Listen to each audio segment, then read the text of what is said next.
አብዛኞቹ ዩቲዩበሮች ወይም የውይይት መሪዎች የሚሰሩት ትልቁ ስህተት ብዙ እይታ ወይም ተመልካች ተሳታፊ ማግኘታቸውን እንደ ብቸኛ ስኬት መቁጠራቸው ነው። ነገር ግን እውነተኛ ስኬት ተመልካቹ ከቪዲዮ ወይም ከውይይቱ በኋላ የሚያመጣውን ለውጥ መሆን ሲገባው የሚያስበውን የተማረውን እውቀትና በተለይ ከኛ ጋር የሚኖረውን እምነት መገንባት ሳይሆን ሰዎችን ለጥቂት ደቂቃዎች መሳብ ቀላል ስለሆነ ብቻ ሲስቡ ይታያሉ።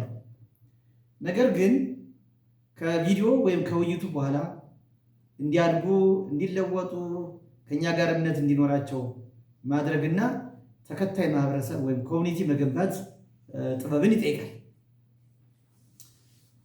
ይህ ጥበብ ከሌላቸው ደግሞ ቻናላቸው ወይም የውይይት መድረኩ ወይም ማዕከሉ የሰዎች ማለፊያ እንጂ የለውጥ ማዕከል ማድረግ ወይም ተከታይ ማህበረሰብ በዘላቂነት መገንባት ፈጽሞ አይቻልም።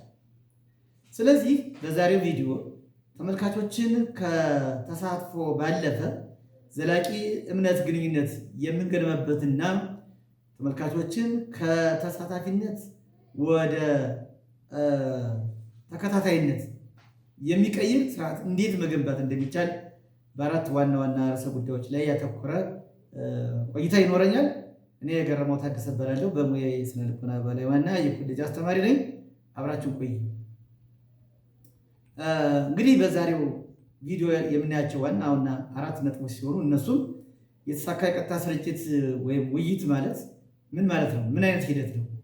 ሁለተኛ የተሳካ የቀጥታ ስርጭት ወይም ውይይት መለኪያዎችና መገለጫዎች ምን ምን ሊሆኑ ይችላሉ? ሶስተኛ የቀጥታ ስርጭት ወይም ውይይት የተሳካ እንዳይሆን ወይም አስቸጋሪ እንዲሆን የሚያደርጉት ምን ምን ናቸው? ምንድን ናቸው ፋክተሮቹ? አራተኛው ርዕሰ ጉዳይ የተሳካ የሆነ ቀጥተኛ ስርጭት ወይም ያልተሳካ የቀጥታ ስርጭት ተሳታፊዎችና መሪዎች ምን ምን ባህሪያቶችን ያሳያሉ የሚለውን ሲሆን በመጀመሪያ የምናየው የቀጥታ ስርጭት ወይም ውይይት ስርዓት ማለት ምን ማለት ነው? እንግዲህ እንደሚታወቀው የቀጥታ ስርጭት ወይም ውይይት ስርዓት ማለት ብዙ ተመልካቾችን ማግኘት ላይ ያተኮረ ሳይሆን ተመልካቾችን ወይም ተሳታፊዎችን ለማስተማር፣ ለማነሳሳትና ለማሳተፍ እንዲሁም ደግሞ ዘላቂ እምነት ግንኙነት ለመፍጠር የሚያስችል ስርዓት እንዲሁም ደግሞ ሰዎችን ለጊዜው የሚስብ ብቻ ሳይሆን ከስርጭቱ በኋላም ቢሆን እንዲያስቡ፣ እንዲማሩ፣ እንዲሰላሰሉና በራሳቸው ተጨማሪ እውቀት እንዲያገኙ የሚያስችል ስርዓት ከሆነ የተሳካ የቀጥታ ስርጭት ወይም የውይይት ስርዓት ነው ብለን እንወስደዋለን። በአጭር አገላለጽ የተሳካ የቀጥታ ስርጭት ወይም የውይይት ሂደት ስንል እውነተኛ ስኬቱ ብዙ ሰዎች ማየታቸው ወይም መሳተፋቸው ሳይሆን ብዙ ሰዎች መጠቀማቸው ላይ ያተኮረ ስርዓት ወይም ሂደት የተሳካ የቀጥታ ስርጭት ብለን ልንወስደው እንችላለን። በሁለተኛ ደረጃ የምናየው የተሳካ የቀጥታ ስርጭት ወይም ውይይት ምን ምን መለኪያዎች አሉት ስንል ወደ 6 የሚሆኑ መለኪያዎች እናያለን። የመጀመሪያው ከይዘት አኳያ ይዘቱ ጠቃሚና ትክክለኛ ሆኖ የቀረበ ከሆነ፣ ተመልካቾች ደግሞ በንቃት የሚሳተፉ ከሆነ፣ የተመልካቾች አስተያየት የሚከበርበትና የሚያስከብር ከሆነ፣ ውይይቶችን በሰላምና በስርዓት መምራት የሚቻልበት ከሆነ፣ እምነትና ታማኝነትን የሚገነባ ስርዓት ከሆነ፣ እንዲሁም ደግሞ ተመልካቾች እንደገና እንዲያስቡ ወይም እንዲሰላሰሉ፣ እንዲመራመሩ የሚያደርግ ከሆነ የተሳካ የቀጥታ ስርጭት ዋና ዋና መለኪያዎች ናቸው። ጠቅላይ ሲደረግ ይህ ስኬት በምን ይለካል ስንል በተመልካቾች ብዛት ወይም በተሳታፊ ብዛት ሳይሆን ይልቁንም በተሳታፊዎች ያለው ተሳትፎ ምን ይመስላል፣ ቀጥተኛ ተሳትፏቸው ምን ይመስላል፣ ኮመንት ይሰጣሉ፣ ላይክ ያደርጋሉ፣ ሸር ያደርጋሉ የሚለው አንዱ መለኪያና የስኬት መገለጫ ይሆናል። ሁለተኛው በተመልካቾች እምነትና ታማኝነት ስኬቱ ይገለጻል። ሶስተኛው በሰዎች ህይወት ላይ የሚፈጥረው አዎንታዊ ተጽዕኖ ነው። ይህ ነው ዋናው ጉዳዩ። የሚያመጣው አዎንታዊ ተጽዕኖ ነው። ለጊዜው ያያል፣ ይሳተፋል። ዞር ሲል ዞር ካለና ምንም ነገር ካለመጣ የቀጥታ ስርጭት ስርዓት ወይም ውይይት ምንም አስፈላጊነት ነው። ስለዚህ ብዙ ዩቲዩበሮች ሊሳሳቱት ከዚህ አንጻር ተሳትፎ ከማግኘታቸው አንጻር ነው። ይህን ያህል ላይ ካገኘው ይህን ያህል ተሳታፊ ነበር ቢለው እሱ አንድ መለኪያ ቢሆንም ግን ዋና ስኬቱ ግን እሱ መሆን የለበትም። ወደ ሶስተኛው ርዕሰ ጉዳይ ስንሄድ ቀጥታ ስርጭት ወይም ውይይትን የተሳካ እንዳይሆን የሚያደርጉት ምን ምን ናቸው? በዋናነት 2 ጉዳዮች እናያለን። ከተሳታፊ አንጻርና ከአስተላላፊ ወይም ከመሪ አንጻር። ከተሳታፊ አንጻር የተሳካ ያልሆነ ቀጥታ ስርጭት ውይይት ተሳታፊ ማን ነው ስንል ያልተሳካ የቀጥታ ስርጭት ተሳታፊ የምንለው ለመማር ለመግባባት ጠቃሚ ውይይቱን ለማድረግና ከማድረግ ይልቅ ግጭት ለመፍጠር ትኩረትን ለመሳብ ወይም ደግሞ ሌሎችን ለማዋረድ የሚመጣ ከሆነ ያልተሳካ ተሳታፊ እንለዋለን፣ ወይም ጥሩ ያልሆነ ተሳታፊ እንለዋለን። በሌላ በኩል መጥፎ ተሳታፊ ለመረዳት ሳይሆን ለማሸነፍ፣ ለመገንባት ሳይሆን ለማፍረስ፣ ለመማር ሳይሆን ለመጨቃጨቅ የሚመጣ ተሳታፊ ይሄ በራሱ መጥፎ ተሳታፊ እንለዋለን። ስለዚህ ዋና ስኬታማ ያልሆነ የቀጥታ ስርጭት ውይይት ተሳታፊ ወይም ደግሞ የመጥፎ ተሳታፊ መገለጫዎች ምንድን ናቸው ስንል 8 ጉዳዮችን አሰማያት ይላል። አንደኛ በጥሞና አያዳምጥ፣ በየመሃሉ እያቋረጠ ወይም ደግሞ የራሱን ስራ ይዛል ወይ እንጂ አያዳምጥም። 2 ውይይቱን ለመረዳት ሳይሆን ለመከራከር፣ መረዳት ሌላ ጉዳይ ነው፣ መከራከር ጉዳይ። ስለዚህ ለመረዳት ሳይሆን ለመከራከር ብቻ የሚመጣ ተሳታፊ ያለ። 3ኛ ሌሎችን ይሳደባል፣ አያከብርም፣ እንዲሁም ያዋርዳል። 4ኛ ያልተረጋገጠ መረጃን ያሰራጫል ወይም ይዞ ይቀርባል። 5 ስሜቱን አይቆጣጠርም፣ በየመሃሉ እየገባ የራሱን ስሜት ያራገባል፣ ሰዎችን እንዲቆጡ ያደርጋል። 6ኛ የተለየ ሀሳብ ያላቸውን ሰዎች አያከብርም፣ እንዲሁም እንደ መጥፎ ሰው ያያቸዋል። 7ኛ የጋራ መፍትሄዎችን ከመፈለግ ይልቅ ክርክርን እንደ ማሸነፊያ መንገድ ይጠቅማል። 8ኛ ሰዎችን የሚከፋፍሉ አስተያየቶችና እምነቶችን ያራምዳል። ስለዚህ የተሳካ ተሳታፊ እና ያልተሳካ ተሳታፊ ታዲያ ወይም ጥሩ ተሳታፊ እና መጥፎ ተሳታፊ ምንድናቸው ስንል ጥሩ ተሳታፊ የምንለው የሚያዳምጥ፣ የሚማር፣ የሚያከብር፣ መፍትሄ የሚያፈላልግና እውነታዎች ላይ የሚያተኩር ሲሆን መጥፎ ወይም ያልተሳካለት ተሳታፊ ነው ደግሞ ከማዳመጥ ይልቅ የሚያቋርጥ፣ ከመማር ይልቅ ሁሉን አውቀዋለሁ የሚል፣ ከማክበር ይልቅ ሰዎችን የሚሳደብ፣ መፍትሄ ከመፈለግ ይልቅ ክርክር ላይ ማተኮርና ክርክርን እንደ ማሸነፊያ መልክ መጠቀም፣ እውነታን ከመፈላለግ ይልቅ ወሬን ማስፋፋት ዋና መገለጫ ይሆናል። በአጭር አገላለጽ ጥሩ ተሳታፊዎች ውይይትን ያሻሽላሉ፣ መጥፎ ተሳታፊ ደግሞ ውይይትን ያበላሻሉ ብለን ማጠቃለል ይቻላል። ከአስተላለፊያ ወይም ከመሪ አንጻር የተስተካከለ ወይም ስኬታማ የቀጥታ ስርጭትን ወይም ላይቭ ስትሪሚንግን ከማስተላለፍ አንጻር የመሪው ማንነት ደግሞ ይወስነዋል። ስለዚህ የተሳካለት የቀጥታ ስርጭት አስተላላፊ ወይም የውይይት መሪ ማለት ብዙ ተመልካቾችን የሚስብ ብቻ ሳይሆን ተመልካቾችን ወይም ተሳታፊዎችን በእውቀት በአክብሮትና በመተማመን የሚያስተናግድ መሆን አለበት።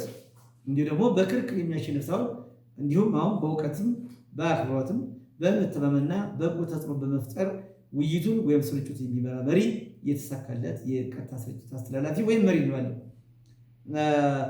ከዚህ አንጻር የተሳካለት የቀጥታ ስርጭት አስተላላፊ ወይም መሪ ወይም አወያይ ምን ባህሪያቶችን ያሳያሉ? ከማዳመጥ አንጻር በጥሞና የሚያዳምጥ ነው። ማለትም የተመልካቾችን ጥያቄና አስተያየት በአክብሮት ይሰማል። ስሜቱን የሚቆጣጠር ለምሳሌ ትችት ወይም ተቃውሞ ሲገጥመው በቁጣ አይመልስም። ይልቁንም ስሜቱን ዋጥ አድርጎ በተረጋጋ መልኩ ይመልሳል። ካለዚያ ደግሞ ጊዜ ይወስዳል። 3 ርህራሄ ያለው ማለትም ሌሎችን ስሜትና አመለካከት ለመረዳት ይሞክራል። በሰዎቹ ጫማ ሆኖ በእነሱ ቦታ ሆኖ እይታውን ለማየት ይሞክራል። 4ኛ ግልጽና ታማኝ ነው።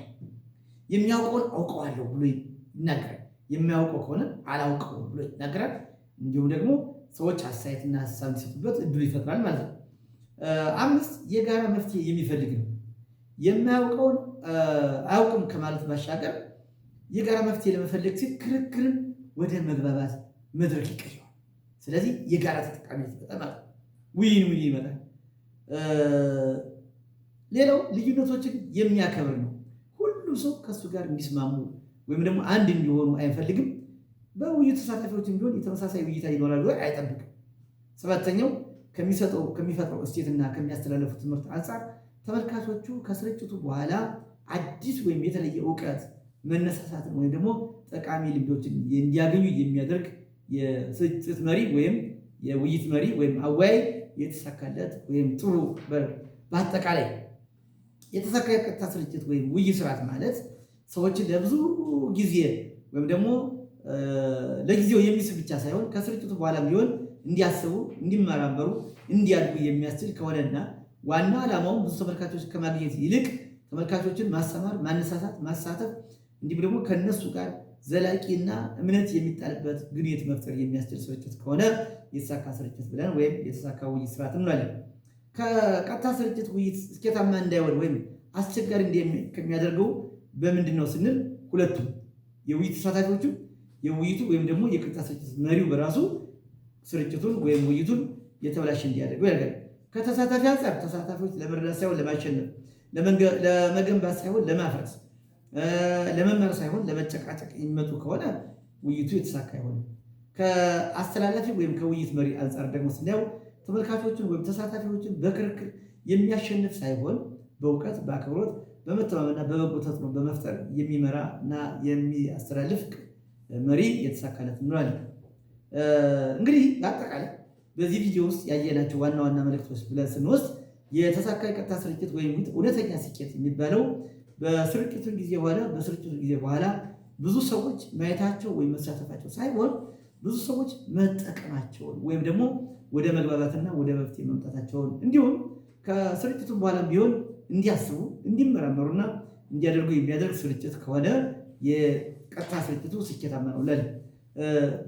ከዚህ ቪዲዮ ቀጥሎ ደግሞ ሁለት ተከታታይ ቪዲዮዎች ይዤላችሁ የሚቀርብ ሲሆን አንደኛው ቪዲዮ የቀጥታ ስርጭት ወይም ውይይት ጊዜ ከመግባባትና ወደ መፍትሄ ከመሄድ ይልቅ ወደ ጭቅጭቅ፣ ወደ ግጭት የሚያመራው መቼ ነው? ምን ሁኔታ ሲፈጠር ነው?